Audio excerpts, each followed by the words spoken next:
Mes parents ont toujours favorisé mon frère Kyle. Quand il a fait faillite, ils m'ont poursuivi en justice pour des millions, prétendant que j'avais volé son destin. Ils pensaient que je céderais pour préserver l'unité familiale. Au lieu de cela, j'ai déterré leurs secrets financiers et je me suis préparé à les anéantir au tribunal. C'est ici que l'histoire commence vraiment, et vous ne voudrez pas manquer ce qui va suivre. Assurez-vous d'être abonné pour voir comment tout cela se termine. Nous sommes toujours curieux. D'où dans le monde nous regardez-vous aujourd'hui? Dites-le nous dans les commentaires. J'étais allongé sur le carrelage frais de ma salle de bain, pressant un gant de toilette humide contre mon front quand la sonnette a retenti. Ce n'était pas une sonnerie polie et sociale. C'était un bourdonnement persistant, exigeant, qui semblait percer à travers ma migraine, fendant mon crâne en deux. J'ai essayé de me lever, mais la pièce a basculé dangereusement. J'avais travaillé 80 heures par semaine pendant 6 mois d'affilée, finalisant l'acquisition du plus grand concurrent de mon agence de commerce électronique. J'avais conclu l'affaire avec succès 48 heures auparavant, et mon corps avait immédiatement décidé de s'arrêter. Le médecin avait appelé cela un épuisement aigu sévère et m'avait ordonné un repos strict au lit, de l'hydratation et absolument aucun stress. Le bourdonnement a retenti à nouveau, plus long cette fois. Agressif. J'arrive, ai-je râpé. Bien que personne ne puisse m'entendre, je me suis redressé en m'aidant du meuble lavabo en marbre que j'avais payé comptant 2 ans plus tôt, apercevant mon reflet dans le miroir. Je ressemblais à un fantôme, pâle, des cernes sombres sous les yeux, vêtu d'un pantalon de survêtement trop grand et d'un t-shirt taché de tisane. Je ne ressemblais pas à la PDG d'une entreprise multimillionnaire. Je ressemblais à une enfant qui voulait sa mère. J'ai descendu l'escalier en colimaçon de la maison victorienne restaurée que j'appelais mon foyer. J'adorais cette maison. C'était la première chose que j'avais achetée quand mon entreprise avait atteint les 7 chiffres. C'était mon sanctuaire, ma preuve que je n'avais besoin de personne d'autre pour survivre. Quand j'ai ouvert la lourde porte en chêne, le soleil aveuglant de l'après-midi m'a forcé à plisser les yeux. Un homme se tenait sur mon porche. Il était quelconque, portant un coupe-vent générique et tenant une épaisse enveloppe Kraft. Il a regardé un presse-papier, puis m'a regardé, ses yeux scrutant mon apparence débraillée avec un léger jugement. « Sophia ?» a-t-il demandé. Il n'a pas utilisé de nom de famille, juste le prénom, vérifiant la photo sur sa feuille. Oui, ma voix était à peine un murmure. « Je peux vous aider ? Vous avez reçu une assignation, a-t-il dit platement, me plantant la lourde enveloppe dans la poitrine. Avant que je puisse demander de quoi il parlait, avant même que je puisse saisir correctement le paquet, il a tourné les talons et a descendu rapidement l'allée jusqu'à sa berline dont le moteur tournait au ralenti. Je suis resté là, oscillant légèrement, l'enveloppe lourde pesant comme du plomb dans mes mains. Mon cœur a commencé à marteler contre mes côtes, un rythme douloureux et erratique qui a fait flamber ma migraine avec une intensité aveuglante. J'ai fermé la porte et je me suis laissé glisser contre elle, mes jambes lâchant. Avec des doigts tremblants, j'ai déchiré le rabat. Cour supérieure, division civile. Demandeur, Martha nom de famille masqué et Finlay nom de famille masqué. Défenderesse, Sophia nom de famille masqué. Mes parents. J'ai cligné des yeux, essayant de dissiper le brouillard de ma vision. J'ai supposé que c'était une erreur. Peut-être qu'il poursuivait quelqu'un d'autre et avait envoyé les papiers chez moi pour les garder en lieu sûr. Mais en tournant la page, le jargon juridique s'est transformé en un récit de pure folie. Plainte en dommages et intérêts, détournement d'actifs familiaux, vol de propriété intellectuelle, rupture de contrat familial implicite. J'ai lu le résumé, le souffle coupé. La poursuite alléguait que l'entreprise que j'avais construite depuis ma chambre d'étudiante, l'entreprise pour laquelle j'avais codé, fait du marketing et saigné, était en réalité basée sur des concepts exclusifs développés par mon frère Kyle lors de dîners de famille. Elle prétendait qu'en lançant l'entreprise sans lui, j'avais volé l'avenir qui lui était explicitement promis, entraînant sa récente insolvabilité financière. Il ne demandait pas seulement une part. Il me poursuivait pour 5 millions de dollars de dommages et intérêts et demandait une injonction pour geler mes avoirs personnels. J'ai laissé tomber les papiers. Ils se sont éparpillés sur le parquet comme des feuilles mortes. Mon téléphone a vibré dans ma poche. C'était ma mère, Martha. Le timing était trop précis pour être une coïncidence. Elle savait que le huissier venait de partir. J'ai fixé l'écran, le mot « maman » clignotant innocemment, masquant le venin derrière l'appel. J'ai senti une vague de nausée si forte que j'ai dû fermer les yeux.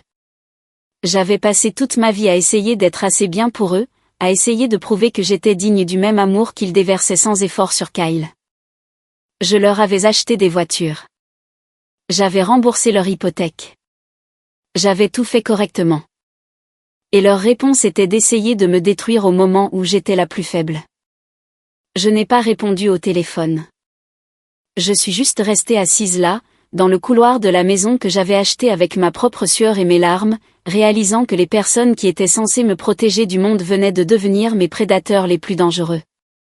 La trahison était pire que le diagnostic lui-même. C'était une tumeur maligne en phase terminale au cœur de ma famille. Le téléphone a cessé de sonner, laissant dans le couloir un silence plus assourdissant que le bruit. Je n'ai pas bougé pendant un long moment. L'adrénaline luttait contre l'épuisement, créant un étrange engourdissement vibrant dans mes membres. Je devais comprendre. La partie logique de mon cerveau, la partie PDG qui résolvait des crises pour gagner sa vie, a commencé à s'activer, prenant le dessus sur la fille blessée. J'ai ramassé les papiers à nouveau, me forçant à lire au-delà du choc initial. Paragraphe 4. La défenderesse, Sophia, a utilisé les ressources familiales, spécifiquement le travail émotionnel et intellectuel du fils des demandeurs, Kyle, pour construire son entreprise. Paragraphe 12. En raison du vol d'opportunité par la défenderesse, Kyle a subi un préjudice financier irréparable, menant à son état actuel de faillite. J'ai ri. C'était un son sec et craquant qui me faisait mal à la gorge. Le travail émotionnel. Kyle n'avait pas travaillé un seul jour de sa vie. Pendant que je passais des nuits blanches à coder mon premier site web, Kyle faisait la fête sur une plage aux frais de mes parents. Le téléphone a vibré à nouveau. Cette fois, j'ai répondu. Sophia. C'était Martha. Sa voix était calme, presque agréable. C'était la voix qu'elle utilisait lorsqu'elle organisait un dîner. La voix qui cachait 1000 jugements. J'ai reçu les papiers, Martha, dis-je, ma voix stable malgré les battements dans ma tête. Je ne pouvais pas me résoudre à l'appeler « maman ». Pas maintenant. Oh, bien, dit-elle, comme si nous discutions d'un colis d'Amazon. Je craignais que le huissier ait du mal à trouver cette forteresse qui est la tienne. Qu'est-ce que c'est que ça ? Demandai-je, serrant le téléphone si fort que mes jointures sont devenues blanches. Vous me poursuivez pour 5 millions de dollars. Êtes-vous folle ? Baisse la voix, Sophia. C'est inconvenant, me gronda-t-elle doucement. Nous ne sommes pas fous. Nous corrigeons juste un déséquilibre. Nous savons que Kyle a des ennuis. Il a déposé le bilan. Il va perdre son appartement, sa voiture, tout. Et te voilà, assise dans ce manoir avec plus d'argent que tu ne pourrais en dépenser en 10 vies. J'ai gagné cet argent, crachai-je. J'ai eu 3 emplois à l'université. J'ai bâti cette entreprise à partir de rien. Kyle a dilapidé son fonds en fiducie dans des arnaques de crypto-monnaies et des montres de luxe. Ce n'est pas ma faute. C'est l'argent de la famille, Sophia, dit-elle, le ton durci. Nous avons investi en toi. Nous t'avons nourri, vêtu, mis un toit sur ta tête. Tu as pris ces ressources et bâti un royaume, laissant ton frère derrière. Ce n'est pas juste. C'était lui qui devait réussir. Nous le savons tous. C'était lui qui devait réussir, répétai-je, incrédule. Parce que c'est un homme ? C'est ça ? Parce qu'il est spécial, Sophia. Il a une vision. Toi. Tu es une travailleuse. Tu es douée pour exécuter les choses, bien sûr, mais Kyle a l'étincelle. Tu as volé sa lumière. Ce procès est juste un moyen de s'assurer que les actifs sont distribués équitablement, comme ils auraient dû l'être depuis le début. Équitablement ? Je me suis levée. Le vertige momentanément oublié. Vous voulez liquider mon entreprise pour payer ses dettes de jeu ? Ce n'est pas du jeu. C'était un investissement, de la malchance, corrigea-t-elle rapidement. Écoute, nous ne voulons pas d'une bataille judiciaire. C'est compliqué. Signe simplement l'accord de règlement joint à la fin. Transfère les 5 millions au trust familial. Nous avons nommé Finlay fiduciaire et nous abandonnerons les poursuites. Nous pourrons tous dîner ensemble à Noël et mettre tout ça derrière nous. Vous voulez que je vous paie 5 millions de dollars pour que vous me laissiez tranquille? Pense à ça comme des frais de scolarité rétroactifs, dit-elle d'un ton léger. Ou un merci pour t'avoir élevé. Nous devons sauver Kyle, Sophia. C'est ton devoir en tant que sa sœur. Si tu ne le fais pas, eh bien, le procès gèlera tes comptes. Ta précieuse entreprise peut-elle survivre à des mois de litige avec des actifs gelés? Ta réputation peut-elle survivre aux gros titres? Une PDG de la tech poursuivie pour fraude par ses parents sans le sou. La menace flottait dans l'air, lourde et suffocante. Elle me faisait chanter. Ma propre mère tenait un pistolet sur la tempe de l'entreprise que j'avais bâtie pour sauver le fils qu'elle aimait vraiment. Je ne signerai rien, dis-je, ma voix tombant dans un murmure dangereux. Ne sois pas têtue, ma chérie. Tu ne peux pas gagner. Nous avons des déclarations de Kyle, des témoins qui se souviennent de l'avoir entendu parler de ses idées d'entreprise il y a des années. C'est ta parole contre celle de la famille. J'ai regardé les documents éparpillés sur le sol. J'ai regardé la date spécifique mentionnée dans la plainte pour rupture de contrat, une date d'il y a 6 ans. Une clarté froide et nette m'a envahi. La migraine n'a pas disparu, mais elle a été repoussée derrière un mur de rage glaciale. Vous pensez vraiment avoir tout prévu, n'est-ce pas? Demandai-je. Nous avons les meilleurs avocats de la ville, Sophia. Finlay s'en est assuré. D'accord, dis-je. On se voit au tribunal. Sophia, ne sois pas ridicule. J'ai raccroché. J'ai fixé le téléphone, ma respiration courte. Il pensait m'avoir acculée. Il pensait que j'étais la même petite fille désespérée qui mendiait leur approbation, qui ferait n'importe quoi pour qu'ils arrêtent de me regarder avec déception. Il pensait pouvoir m'intimider pour que je me soumette parce qu'ils supposaient que je jouerais selon leurs règles. Mais ils avaient oublié une chose cruciale. J'étais une accumulatrice d'informations. Je me suis dirigée vers le coffre-fort mural caché derrière un tableau dans mon bureau. Un cliché peut-être, mais efficace. J'ai tourné la molette et j'ai ouvert la lourde porte. À l'intérieur se trouvaient des piles de disques durs et une boîte en métal que je n'avais pas ouverte depuis mes 18 ans. Martha et Finlay pensaient que l'argent était le seul pouvoir qui comptait. Ils ne réalisaient pas que dans mon monde, les traces écrites étaient l'arme ultime, et j'avais gardé les reçus de chaque transaction, chaque conversation et chaque signature de la dernière décennie. Pour comprendre pourquoi ce procès n'était pas seulement une attaque juridique, mais une éviscération spirituelle, il faut comprendre l'écosystème de mon enfance. J'étais l'enfant d'entraînement. Je suis né 3 ans avant Kyle. Mes parents, Finlay et Martha, étaient jeunes et relativement fauchés à l'époque. J'ai grandi avec des vêtements de seconde main, jouant tranquillement dans un coin de leur appartement exigu pendant qu'ils travaillaient tard. J'ai appris très tôt que la meilleure façon d'être aimé était d'être invisible et de ne pas demander beaucoup d'entretien. Puis Kyle est né et soudain, le soleil est apparu. La carrière de Finlay dans l'immobilier commercial a décollé la même année que l'arrivée de Kyle. Ils l'ont pris comme un signe. Kyle était leur porte-bonheur, leur enfant prodige. Ils ont déménagé en banlieue, ont acheté une BMW et ont commencé à épargner pour l'avenir de Kyle. Pas notre avenir, celui de Kyle. Je me souviens, quand j'avais 16 ans, j'ai demandé une voiture. J'avais un travail dans un restaurant. J'avais d'excellentes notes et j'avais besoin de me rendre à mes cours avancés. Martha avait soupiré, me regardant par-dessus ses lunettes de lecture comme si j'avais demandé un rein. Nous ne pouvons tout simplement pas nous le permettre en ce moment, Sophia. Les temps sont durs. 2 semaines plus tard, pour le 13e anniversaire de Kyle, ils lui ont acheté une moto tout-terrain et un ensemble complet d'équipements de jeux professionnels. Cela coûtait 3 fois le prix de la Honda d'occasion que je voulais. Quand j'ai confronté Finlay à ce sujet, il a simplement haussé les épaules en sirotant son scotch. Kyle a besoin d'exutoire pour sa créativité. Il va devenir un innovateur. Toi. Eh bien, tu es pragmatique, Sophia. Tu sais comment travailler. C'est bon pour ton caractère de gagner les choses. Alors, je l'ai fait. J'ai tout gagné. J'ai obtenu une bourse complète pour l'université d'État parce que je savais qu'il ne paierait pas un centime. J'ai eu 3 emplois. Barista à 5 heures du matin, assistante de bibliothèque à midi, et conceptrice de site web indépendante la nuit. Je dormais à peine. Je mangeais des nouilles instantanées. J'ai manqué des fêtes.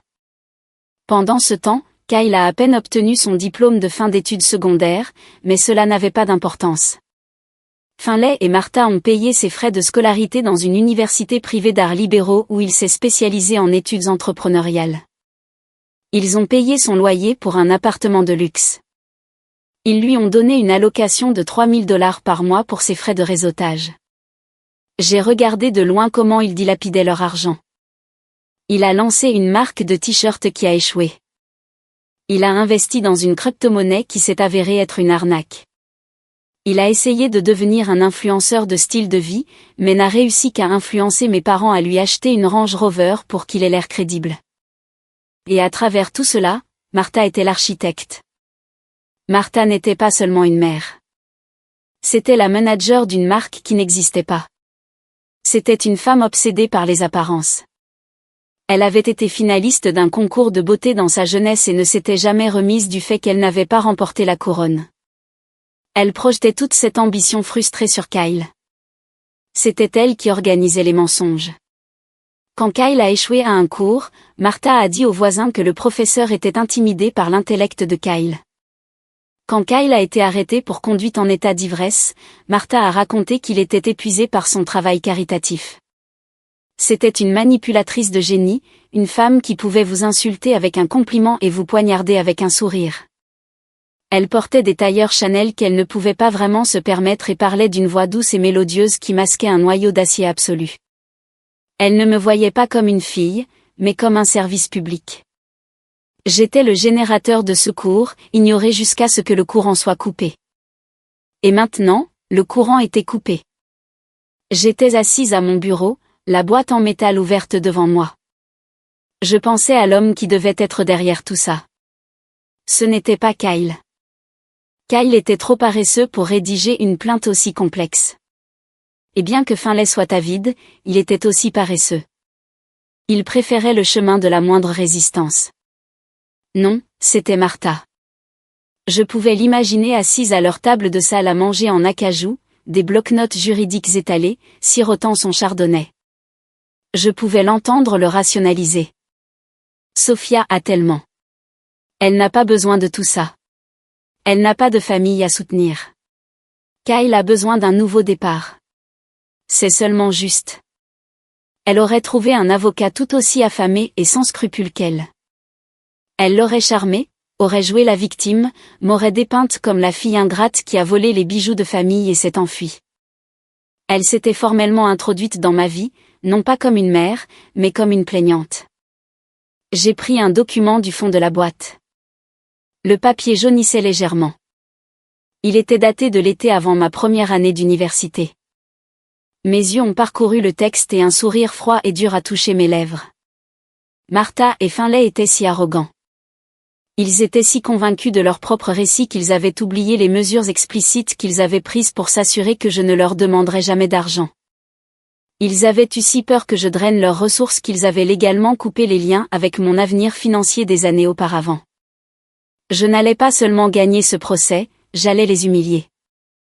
Le document entre mes mains était intitulé « Accord de séparation financière et de décharge de responsabilité parentale ». Je me suis adossée à ma chaise, le cuir grinçant dans le silence de mon bureau. Je me souvenais du jour où je l'avais signé. C'était 2 jours après mon 18e anniversaire. Martha et Finlay m'avaient fait asseoir à la table de la cuisine, la même table où ils venaient de planifier le voyage de fin d'études de Kyle en Europe, et m'avaient dit que si je voulais aller à l'université, je devais me débrouiller seule. Mais ils étaient malins. Ils ne voulaient pas seulement arrêter de payer. Ils voulaient s'assurer que je ne pourrais pas revenir plus tard, prétendant qu'ils m'avaient négligée. Ils avaient rédigé ce document, probablement téléchargé à partir d'un site de modèle juridique, stipulant que moi, Sophia, reconnaissais être une adulte indépendante, que mes parents avaient rempli toutes leurs obligations financières, et que je renonçais à toute réclamation future sur les actifs, le soutien ou la succession de la famille en échange d'une émancipation immédiate des règles du foyer. Ils me l'avaient fait signer pour pouvoir me mettre dehors sans culpabilité. Ils avaient voulu protéger leur argent de moi. Ils n'avaient jamais imaginé que 6 ans plus tard, ce bout de papier serait le bouclier blindé protégeant mon argent d'eux. Je n'ai pas souri. La prise de conscience n'a pas apporté de joie. Elle a apporté une concentration froide et calculée. La migraine a finalement reculé, remplacée par la clarté nette de la bataille. J'ai pris mon téléphone et j'ai composé un numéro. Marcus, dis-je quand la voix à l'autre bout a répondu. Marcus Vance était le genre d'avocat qui faisait peur aux autres avocats. Il était cher, agressif et spécialisé dans les litiges d'entreprise et la protection des actifs. J'ai un problème. J'ai besoin que tu libères ton emploi du temps pour demain matin. Sophia? Sa voix semblait surprise. Je pensais que tu étais au repos au lit. L'acquisition a-t-elle rencontré un problème? L'accord est finalisé. C'est personnel. Mes parents me poursuivent pour 5 millions de dollars. Il y a eu une pause sur la ligne. Pardon. Avez-vous dit vos parents? Oui. Ils prétendent que j'ai volé mon idée d'entreprise à mon frère. Ils ont demandé une injonction pour geler mes comptes. C'est ambitieux, dit Marcus, son ton passant de amical à professionnel. Envoyez-moi la plainte. Je vous retrouve à votre bureau à 8 heures. Et Sophia, ne leur parlez pas. Ne leur envoyez pas de texto. Ne les regardez même pas. Je connais la procédure, dis-je. Mais Marcus, j'ai besoin de plus qu'une défense. J'ai besoin d'une autopsie.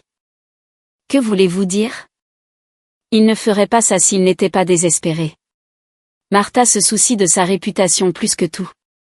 Traîner ça devant un tribunal public les expose aussi. S'ils sont prêts à risquer ça, ça veut dire que le trou que Kyle a creusé n'est pas juste une petite bosse. C'est une tombe. J'ai besoin de savoir exactement à quelle profondeur il se trouve. Je peux mettre un expert comptable judiciaire dessus. Nous pouvons faire une enquête sur le frère. Vérifier les privilèges, les jugements, tout le reste. Faites-le, ordonnez-je. Retournez chaque pierre.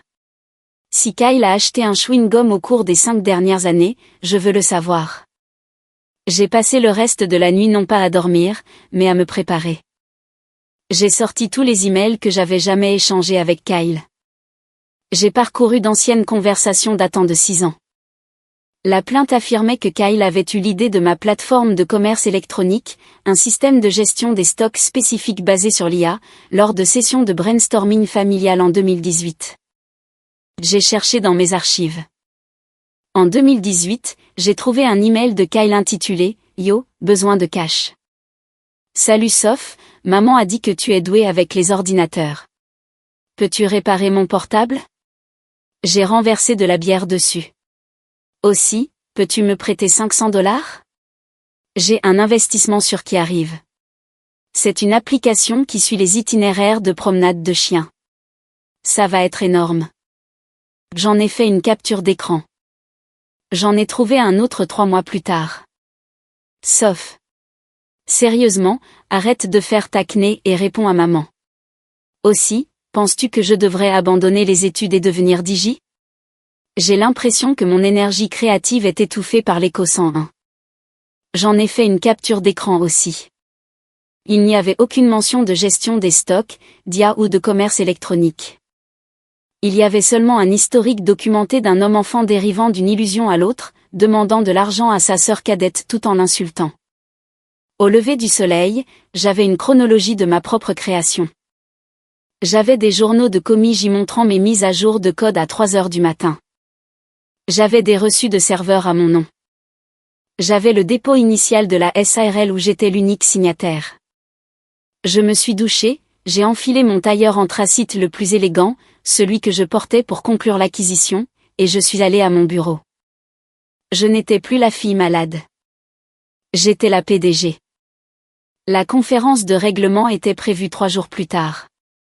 Mon refus de régler l'affaire au téléphone les avait apparemment agacés.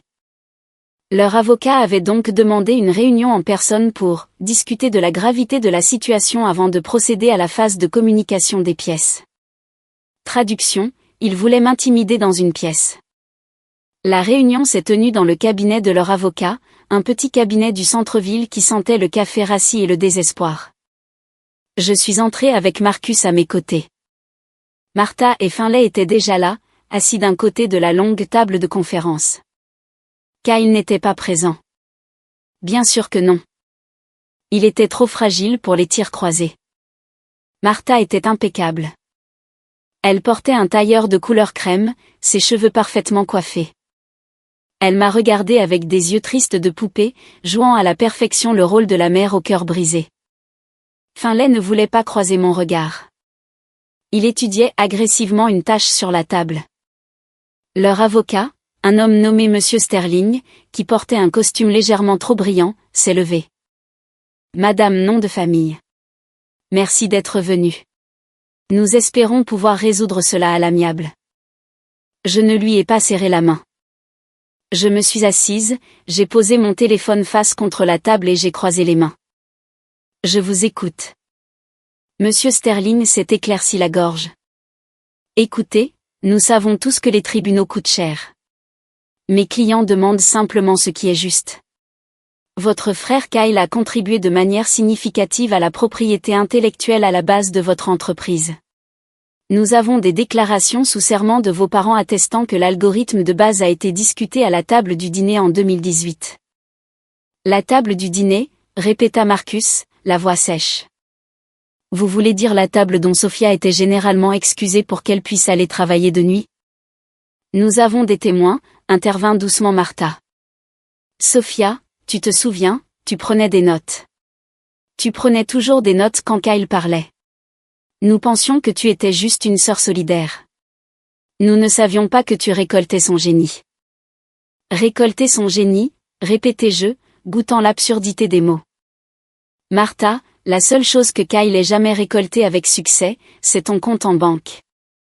Sophia, cria Finlay, levant enfin les yeux. Son visage était rouge. Montre un peu de respect. Ton frère traverse une période difficile. Il est fauché, Finlay. Il y a une différence, ai-je contré froidement. Il est sans le sou parce que tu as volé son avenir. S'écria Martha, une seule larme parfaite glissant sur sa joue. Tu as des millions, Sophia. Des millions. Et tu n'aides même pas ta propre chair et ton propre sang. Nous ne demandons pas tout, juste les 5 millions. C'est une goutte d'eau dans l'océan pour toi. Ça règle ses dettes, le remet sur pied, et nous signons une clause de non-divulgation. Personne n'a à savoir que tu as volé l'idée. Je n'ai rien volé, dis-je, la voix stable, et je ne vous paierai pas un centime. Monsieur Sterling se pencha en avant. Alors nous irons au tribunal. Nous assignerons vos disques durs. Nous interrogerons vos employés. Nous dépeindrons le portrait d'une sœur impitoyable et sans cœur qui a cannibalisé sa famille pour réussir. La presse adore ce genre d'histoire. La reine des glaces de la tech. Le cours de vos actions peut-il supporter ça? La pièce devint silencieuse. C'était une menace directe. Payez ou nous détruisons votre réputation. J'ai regardé Marcus. Il m'a fait un signe de tête à peine perceptible. C'était le moment. J'ai sorti un seul dossier de ma mallette. Je l'ai fait glisser sur la table vers Monsieur Sterling. Avant de demander la communication des pièces, dis-je, vous devriez peut-être revoir le délai de prescription pour les réclamations familiales. Et plus important encore, vous devriez lire le contrat que mes parents ont rédigé et m'ont forcé à signer il y a 6 ans. Monsieur Sterling a ouvert le dossier. Il a lu le titre, ses sourcils ont tressailli. Martha a froncé les sourcils. Qu'est-ce que c'est? Ça, dis-je, la regardant droit dans les yeux, c'est l'accord de séparation financière que vous m'avez fait signer avant de me mettre à la porte. Vous vous souvenez?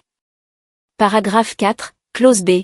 les parties sous-signées conviennent que toutes les futures entreprises financières, actifs et passifs sont la seule responsabilité de l'individu, et qu'aucune réclamation familiale sur les revenus ou les biens n'existera désormais. Le visage de Martha est devenu blême. Ça. C'était juste pour les aides financières. Ce n'était pas destiné à ça. C'est un contrat légal notarié, Martha, dis-je. Vous vouliez vous assurer que je ne reviendrai jamais demander de l'argent. Ce faisant, vous avez légalement renoncé à votre droit de me demander de l'argent un jour. Vous avez également renoncé à toute réclamation sur la propriété intellectuelle familiale parce que vous m'avez déclaré comme une entité financière distincte et séparée. Monsieur Sterling lisait le document rapidement, la sueur perlant sur son front. Il s'est penché et a murmuré quelque chose frénétiquement à Finlay. Le visage de Finlay a pris une teinte de violet que je n'avais pas vue depuis que j'avais accidenté sa voiture à 16 ans. Petite ingrate. Je serai prudent, Finlay, avertit Marcus, sa voix claquant comme un fouet. C'est un piège, siffla Martha, son masque glissant. La douce mère avait disparu, la manager vengeresse était de retour. Tu nous as manipulés. Tu préparais ça. J'avais 18 ans. J'ai frappé la table de ma main, le son résonnant comme un coup de feu. J'étais une enfant que vous mettiez à la porte. Vous avez écrit le contrat. Vous me l'avez fait signer parce que vous vouliez acheter un bateau au lieu de payer ma chambre d'étudiante. Vous n'avez pas investi en moi. Vous avez parié contre moi. Et maintenant que j'ai gagné, vous voulez encaisser un ticket que vous avez déchiré il y a 6 ans. Nous avons besoin de cet argent. Lâcha Finlay. La colère s'est dissipée en lui, remplacée par une panique brute et terrifiante. Tu ne comprends pas les créanciers. Ce ne sont pas la banque, Sophia. La pièce devint silencieuse. Martha lui a donné un grand coup de pied sous la table. Finlay, tais-toi. J'ai regardé de Finlay à Martha. La panique dans ses yeux était réelle. Il ne s'agissait pas seulement des dettes de carte de crédit de Kyle. Les créanciers ne sont pas la banque? Demandai-je lentement. À qui Kyle doit-il de l'argent? Ça n'a pas d'importance, interrompit monsieur Sterling en fermant le dossier. Ce document présente un obstacle, mais il n'est pas insurmontable. Nous pouvons plaider qu'il a été signé sous la contrainte ou qu'il est abusif. Vous pouvez essayer, dit Marcus en se levant. Mais nous contre-attaquerons pour abus de procédure et plainte abusive, et nous demanderons le remboursement des frais de justice. Et Sophia témoignera sur les créanciers que vous venez de mentionner. Nous avons terminé ici, dis-je en me levant. J'ai baissé les yeux sur mes parents. Ils semblaient petits. Retirez la plainte d'ici demain midi ou je transmets ce contrat à la presse moi-même. Je pense que le titre « Des parents poursuivent leur fille à succès après l'avoir reniée pour sa pauvreté » fera son petit effet. Nous sommes sortis, mais en arrivant à l'ascenseur, j'ai senti une boule dans mon estomac. La gaffe de Finlay me hantait. Les créanciers ne sont pas la banque. Marcus, dis-je alors que les portes de l'ascenseur se fermaient. Accélérez l'expertise comptable. Quelque chose ne va pas. Kyle n'a pas seulement perdu de l'argent. Il a perdu l'argent des mauvaises personnes. Je pensais que la confrontation mettrait fin à tout ça. Je pensais que le contrat était l'échec et mat. J'avais sous-estimé la capacité de Martha à l'auto-illusion et à la rancune. Ils n'ont pas retiré la plainte. Au lieu de cela, le lendemain matin, ma directrice des relations publiques m'a appelé à 6 heures. Sophia, n'ouvre ni LinkedIn ni Twitter. En fait, n'ouvre tout simplement pas Internet. Qu'est-ce qu'ils ont fait? Demandai-je en me frottant les yeux pour chasser le sommeil. Il y a un article sur un blog de potins tech populaire. Des sources affirment que la coqueluche du e-commerce, Sophia nom de famille, a bâti son empire sur du code volé à son frère sans le sou. C'est en tendance, et il y a une vidéo. J'ai ouvert le lien contre son conseil. C'était une vidéo de Martha. Elle se tenait devant leur maison, qui avait l'air visiblement négligée, la pelouse envahie par les mauvaises herbes, pleurant devant la caméra. Nous voulions juste qu'elle soit juste, sanglotait-elle. Kyle a travaillé si dur sur ses algorithmes. Il a un esprit brillant, mais il lutte avec sa santé mentale. Et Sophia en a profité. Elle a pris ses carnets et l'a mis à la porte. Maintenant, il perd sa maison, et elle ne répond même plus à nos appels. C'était une leçon de maître en manipulation. Elle n'a pas mentionné le procès ou l'argent directement. Elle s'est concentrée sur le récit émotionnel. La grande sœur harcèle son frère malade mental. Ma boîte de réception se remplissait déjà de messages de haine. Un partenaire potentiel pour notre prochaine expansion logistique m'a envoyé un email pour dire qu'il suspendait les négociations en attendant des éclaircissements sur le litige de propriété intellectuelle. Je tremblais de rage. Je voulais crier. Je voulais conduire jusqu'à leur maison et leur hurler au visage. Concentre-toi, me suis-je dit. Ne réagis pas, exécute. Je suis allé au bureau. L'ambiance était sombre. Mes employés me regardaient de travers. J'ai convoqué une réunion générale et je leur ai assuré que les allégations étaient fausses et que des poursuites judiciaires étaient en cours. Ils ont hoché la tête, mais je pouvais voir le doute.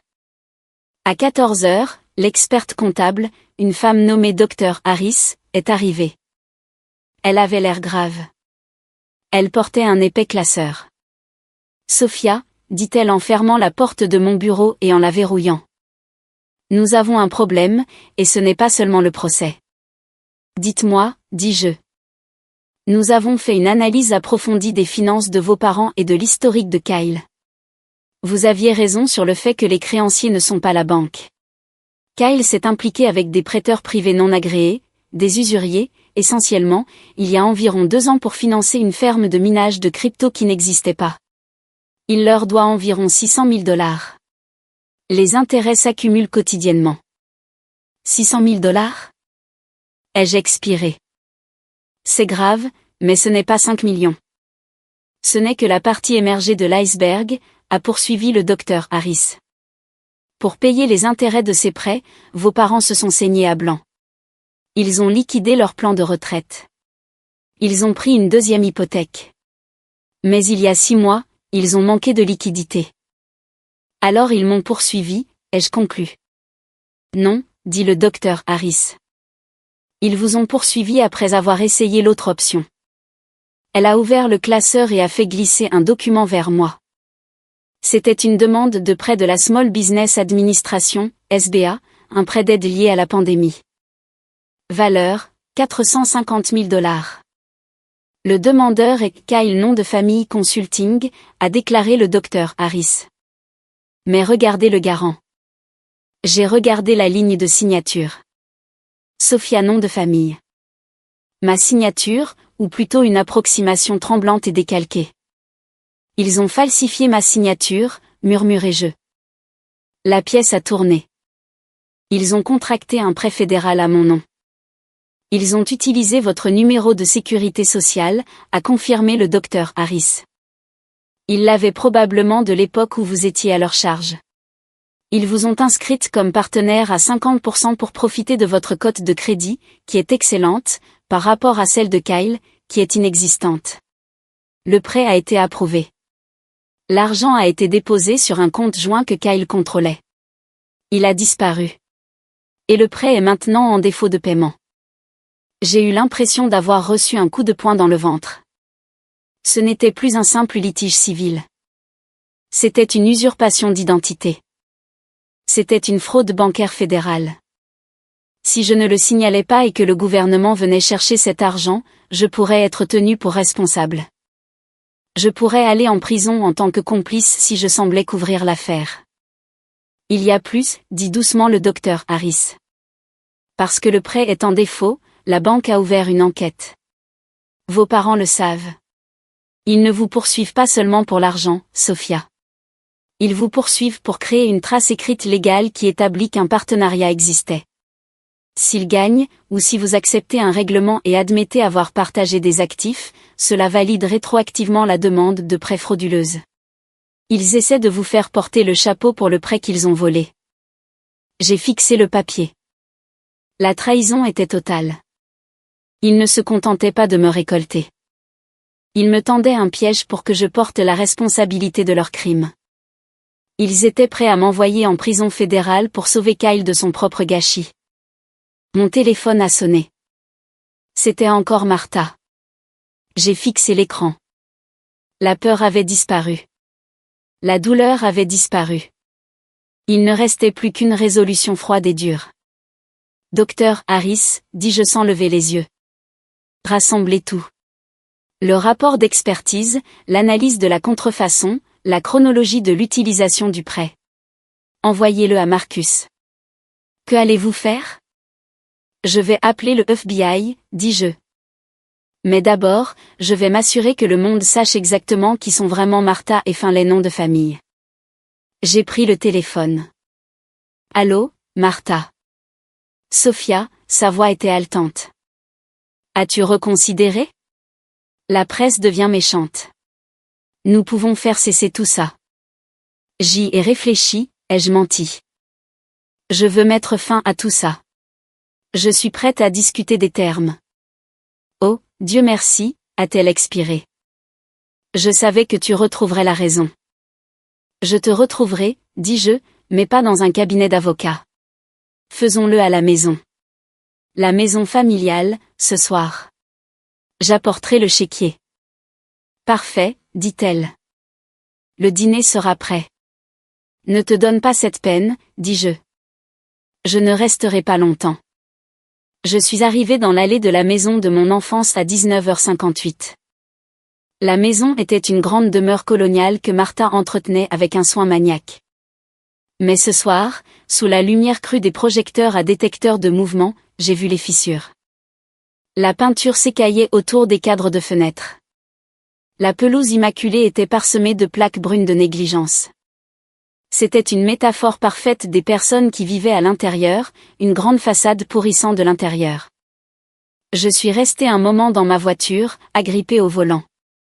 Sur le siège passager se trouvait un épais dossier accordéon contenant les preuves que le docteur Harris avait compilées, l'expertise comptable, l'analyse de la contrefaçon et la déclaration sous serment que j'avais faite 1 heure auparavant. J'ai vérifié mon rétroviseur. Une berline noire était garée 3 maisons plus loin, ses phares éteints. J'ai fait un appel de phare. La berline a répondu. Ok, me suis-je murmuré. Finissons. J'ai remonté l'allée. Avant que je puisse sonner, la porte s'est ouverte. Martha se tenait là, portant un tablier par-dessus sa robe, un étrange sourire plaqué sur son visage. Sophia, s'est-elle exclamée, tendant les bras comme pour m'embrasser. J'ai fait un pas de côté net, passant devant elle pour entrer dans le hall. Bonjour, Martha. La maison sentait le rôti de bœuf et le romarin, le plat spécifique qu'elle préparait pour les grandes occasions. C'était une odeur qui me faisait autrefois me sentir en sécurité, mais maintenant, ça sentait juste le piège. Dans la salle à manger, Finlay et Kyle étaient déjà assis. Finlay versait du vin d'une main tremblante. Kyle avait l'air terrible. Il était décharné, le teint cireux, portant un sweat à capuche qu'il semblait n'avoir pas quitté depuis des jours. Quand il m'a vu, il n'avait pas l'air en colère. Il avait l'air vaincu. Sophia, dit Finlay, la voix trop forte. Contente que tu aies pu venir. Assieds-toi. Martha a fait ton plat préféré. Elle a fait du rôti de bœuf, ai-je corrigé, restant debout. Le plat préféré de Kyle.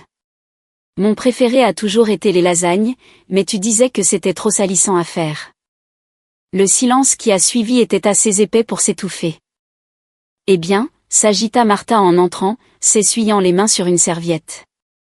Ne nous attardons pas sur le passé. Nous sommes ici pour réparer l'avenir. Assieds-toi. Assieds-toi. J'ai tiré une chaise, mais je ne me suis pas assise. J'ai posé le lourd dossier sur la table, juste à côté de la saucière en cristal. Je ne suis pas ici pour manger, dis-je. Vous avez dit que vous vouliez un chèque. Vous avez dit que si je payais les 5 millions, le procès disparaîtrait. C'est le seul moyen, sauf, marmonna Kyle en fixant son assiette vide. Ces types. Les gens à qui je dois de l'argent, ils ne rigolent pas. Je suis au courant pour les usuriers, Kyle, dis-je doucement. Kyle leva les yeux, la peur brillant dans son regard. Mais ce n'est pas pour ça que nous sommes ici, intervint rapidement Martha, s'asseyant et posant une main sur le bras de Kyle. Nous sommes ici pour régler le litige familial. Monsieur Sterling a les papiers prêts à être signés. Une fois le transfert vérifié, nous retirons la plainte sans possibilité de recours. Elle a fait glisser un document sur la table. C'était un accord de règlement. Il incluait une clause admettant que j'avais emprunté la propriété intellectuelle de Kyle. Je ne signe pas ça, dis-je. Sophia, nous en avons discuté, avertit Finlay, son visage rougissant. Si tu pars d'ici sans signer, le procès continue. La presse. La presse ne se souciera pas d'un procès civil, l'ai-je interrompu. Pas quand ils entendront parler de l'enquête fédérale. Martha se figea, sa main se resserra sur le bras de Kyle jusqu'à ce que ses jointures blanchissent. De quoi parles-tu? J'ai ouvert le dossier. J'ai sorti la demande de prêt de la SBA. Je l'ai brandie. Avril 2020, ai-je lu. Demande pour le programme de protection des salaires et le prêt d'urgence en cas de catastrophe économique. Demandeur, Kyle nom de famille Consulting. Co-garante, Sophia nom de famille. Kyle fronça les sourcils, l'air confus. Je n'ai jamais. Je n'ai pas demandé ça avec toi. Maman s'est occupée du financement, dis-je en regardant directement Martha. Elle a utilisé mon numéro de sécurité sociale. Elle a falsifié ma signature.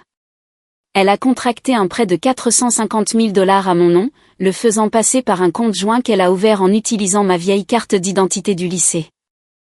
C'est un mensonge. Siffla Martha. Sa voix avait baissé d'une octave. La douce mère avait disparu. Tu as accepté d'aider ton frère. Tu as signé ces papiers. J'ai un expert en écriture qui dit le contraire, ai-je contré. Et j'ai votre adresse IP enregistrée lors de la soumission de la demande. Et j'ai les relevés bancaires montrant que l'argent n'a pas été utilisé pour une entreprise. Il a été utilisé pour rembourser les arriérés d'hypothèque de cette maison. Il a été utilisé pour acheter à Finlay un nouveau leasing sur sa Mercedes et il a été utilisé pour payer les intérêts.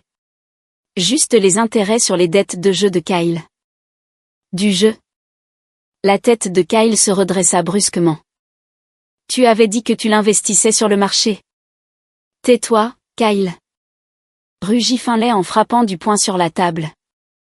Non, laisse-le parler, dis-je, la voix montant. Kyle, ils n'ont pas seulement volé mon argent. Ils t'ont tendu un piège. Regarde les conditions de défaut de paiement. Je lui ai jeté la page. Si le prêt n'est pas remboursé, le demandeur principal est passible de poursuites pénales pour fraude. Je ne suis que la garante. Je perds juste de l'argent. Toi, tu irais en prison. Kyle a ramassé le papier, ses mains tremblant. Il a lu les lignes que j'avais surlignées. Il a regardé sa mère. Maman, tu m'as dit que c'était une subvention. Tu as dit que nous n'avions pas à le rembourser. C'était censé être pardonné? Hurla Martha en se levant. Ça aurait été pardonné si le gouvernement n'avait pas changé les règles. Nous l'avons fait pour toi, Kyle. Tout était pour toi. Vous avez fait de moi un criminel, la voix de Kyle s'est brisée. Il avait la voix d'un enfant. Vous avez falsifié le nom de Sophia et fait de moi le visage d'une fraude d'un demi-million de dollars. Nous devions le faire. A pleuré Martha, des larmes coulant sur son visage. Mais c'étaient des larmes de rage, pas de chagrin. Sophia n'aidait pas. Elle avait tout cet argent-là, à l'accumuler pendant que nous nous noyions. C'était notre argent, nous l'avons fait. Nous y avions droit. Alors vous m'avez poursuivi? Dis-je en m'approchant de la table. Pas parce que vous pensiez pouvoir gagner, mais parce que vous aviez besoin d'un jugement légal pour valider le partenariat afin que la banque ne regarde pas de trop près la fraude. Vous alliez utiliser l'argent du règlement pour rembourser le prêt avant que le FBI ne frappe à la porte. Martha me fusilla du regard avec une haine pure et sans mélange. Toi, petit égoïste, ingrate. Tu as détruit cette famille. Non, Martha, dis-je, sentant un étrange calme m'envahir. J'ai juste allumé la lumière.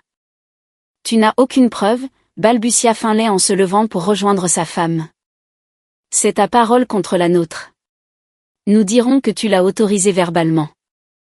Vous pourrez dire ça à l'agent spécial Miller, dis-je. Je me suis tournée et j'ai marché jusqu'à la porte d'entrée. Je l'ai ouverte en grand. La berline noire était déjà dans l'allée. 2 agents en coupe-vent du FBI montaient les marches. Derrière eux, une voiture de police locale arrivait, ses gyrophares clignotant silencieusement. Martha et Finlay nom de famille, annonça l'agent principal en entrant dans le hall. J'ai un mandat d'arrêt contre vous pour fraude bancaire, usurpation d'identité aggravée et complot en vue de commettre une fraude électronique. Martha a crié. C'était un son primal, animal. Elle s'est jetée, non pas sur la police, mais sur moi. C'est toi qui as fait ça. A-t-elle hurlé, griffant l'air avant que les agents ne la maîtrisent. Je t'ai donné la vie. Tu me dois tout. Tu me dois tout. Je l'ai regardé pendant qu'il lui passait les menottes. J'ai regardé pendant qu'il menottait Finlay, qui pleurait ouvertement, marmonnant à propos de son problème cardiaque. Et puis j'ai regardé Kyle. Il ne bougeait pas. Il était assis à la table de la salle à manger, le rôti de bœuf froid devant lui, fixant le document de près. Le policier s'est approché de lui doucement. « Monsieur, nous devons vous poser quelques questions. » Kyle a levé les yeux. Il m'a regardé. Pour la première fois en 20 ans, l'arrogance avait disparu. Le sentiment de droit avait disparu. Il ne restait plus qu'un jeune homme effrayé qui réalisait qu'il avait été loi d'or qu'il prévoyait de faire rôtir depuis le début. Je ne savais pas, sauf, a-t-il murmuré, les larmes montant à ses yeux. Je le jure devant Dieu, je ne savais pas qu'ils avaient utilisé ton nom. Je sais, dis-je doucement. Et je le savais. Kyle était une sangsue, oui, mais ce n'était pas un cerveau criminel. Il était juste une autre victime de l'ambition de Martha, paralysée par son laxisme, tout comme j'avais été endurci par sa négligence. Dis-leur la vérité, Kyle, dis-je. C'est le seul moyen de t'en sortir. La chute fut rapide, brutale et publique. En raison de la notoriété de mon entreprise et de la nature sensationnelle de l'angle des parents poursuivent leur fille à succès, la presse s'en est donnée à cœur joie. Mais le récit a basculé du jour au lendemain. Les gros titres sont passés de « Une PDG de la tech accusée de vol » à « Un couple de banlieue accusé d'une fraude massive aux pré-pandémiques ciblant leur propre fille ». Ma réputation ne s'est pas seulement rétablie. Elle a grimpé en flèche. Les investisseurs me considéraient comme un titan de la résilience. L'accord d'acquisition a été conclu 2 semaines plus tard à une valorisation 15% plus élevée que l'offre initiale. Martha et Finlay se sont vus refuser la libération sous caution. Le risque de fuite était considéré comme trop élevé compte tenu des comptes offshore de Finlay, que le docteur Harris avait également trouvé, contenant quelques milliers de dollars pitoyables qu'il avait tenté de cacher. Le procès a été court. Face aux preuves accablantes, aux traces IP, à l'analyse de l'écriture et aux témoignages de l'experte comptable, leur avocat de la défense leur a conseillé de plaider coupable. Ils ont plaidé coupable à 2 chefs d'accusation de fraude bancaire et un chef d'accusation d'usurpation d'identité aggravée. Martha a été condamnée à 6 ans de prison fédérale. Finlay a eu 4 ans. Ils ont perdu la maison, les voitures et chaque centime de leur épargne retraite qu'il leur restait pour la restitution. Et puis il y avait Kyle. J'étais assise sur un banc dans le couloir du palais de justice fédérale, attendant. Les portes se sont ouvertes et Kyle est sorti. Il n'était pas menotté car il avait pleinement coopéré, témoignant contre nos parents et prouvant qu'il n'avait aucune connaissance de la contrefaçon. Il avait évité la prison. Il a été condamné à une mise à l'épreuve et à des cours obligatoires d'éducation financière, ainsi qu'à des travaux d'intérêt général. Il m'a vu et s'est arrêté. Il avait l'air plus vieux. Il portait un costume bon marché, mal ajusté et froissé. Il ressemblait à ce qu'il était, un homme partant de 0 à 27 ans. Il s'est approché, s'arrêtant à quelques mètres. Il n'a pas demandé d'argent. Il n'a pas demandé qu'on le raccompagne. Ils sont partis, a-t-il dit. Sa voix était creuse. Pour un certain temps, ai-je acquiescé. Je suis désolé, a-t-il dit. Il a baissé les yeux sur ses chaussures. Je sais que ça ne répare rien. Je sais que j'ai été. J'ai été horrible avec toi. Je pensais que j'étais meilleure que toi parce qu'il me disait que je l'étais. J'ai cru à la propagande. Je sais, dis-je. J'ai un travail, a-t-il dit, une pointe de fierté perçant à travers la honte. C'est dans un entrepôt. Je range des étagères, salaire minimum. Je vis dans un studio au-dessus d'un garage. C'est vraiment dur, Sophia. Ça l'est, dis-je. Mais c'est à toi. Tu le gagnes. Il a levé les yeux vers moi, cherchant quelque chose sur mon visage. Peut-être le pardon. Peut-être un chèque. Peut-être un retour à la situation d'avant. Est-ce qu'on peut, a-t-il commencé, puis s'est arrêté. Est-ce que je peux t'appeler un de ces jours? Je l'ai regardé. J'ai ressenti une pointe de tristesse pour le frère que je n'avais jamais vraiment eu. Pour la famille qui aurait pu être si nos parents n'avaient pas été des monstres. Mais j'ai aussi senti le poids des cicatrices qu'ils avaient laissées. Pas encore, dis-je honnêtement. Peut-être un jour. Mais pour l'instant, tu dois découvrir qui est Kyle quand il n'est plus l'enfant prodige. Et je dois découvrir qui je suis quand je ne me bats pas pour ma vie. Il a hoché la tête, déglutissant difficilement. C'est juste. Bonne chance, Kyle, dis-je. Toi aussi, Soph. Il s'est tourné et s'est éloigné dans le long couloir de marbre, sortant sous la lumière vive du soleil d'un monde où il était enfin, terriblement, libre. Je suis sorti par l'autre série de portes. Marcus m'attendait près de ma voiture. C'est fini? A-t-il demandé. C'est fini, dis-je. Je suis monté dans ma voiture et j'ai conduit. Je ne suis pas retourné au bureau. Je ne suis pas retourné à la grande maison victorienne. J'ai conduit jusqu'à la côte, me garant sur une falaise surplombant l'océan. Je suis restée assise là pendant un long moment, regardant les vagues se briser contre les rochers. J'ai sorti mon téléphone. J'avais un message vocal de Martha, envoyé depuis le téléphone de la prison juste avant que son enregistrement ne soit terminé. Je ne l'ai pas écouté. J'ai appuyé sur « Supprimer ». Puis j'ai ouvert mon application bancaire. J'ai viré les frais de justice à Marcus. J'ai regardé le solde restant. Les millions que j'avais gagnés, l'empire que j'avais bâti. Pendant des années, chaque dollar avait été un bouclier, un moyen de prouver que j'étais en sécurité. Mais assise là, l'air salin remplissant mes poumons, j'ai réalisé que je n'avais plus besoin de l'argent pour me sentir en sécurité. J'avais affronté les personnes qui me faisaient me sentir petite, et je les avais vues rétrécir. J'avais 24 ans. Je n'avais ni parents, ni frères, et une entreprise à diriger. J'étais seule. Mais pour la première fois de ma vie, je n'étais pas solitaire. J'étais simplement libre.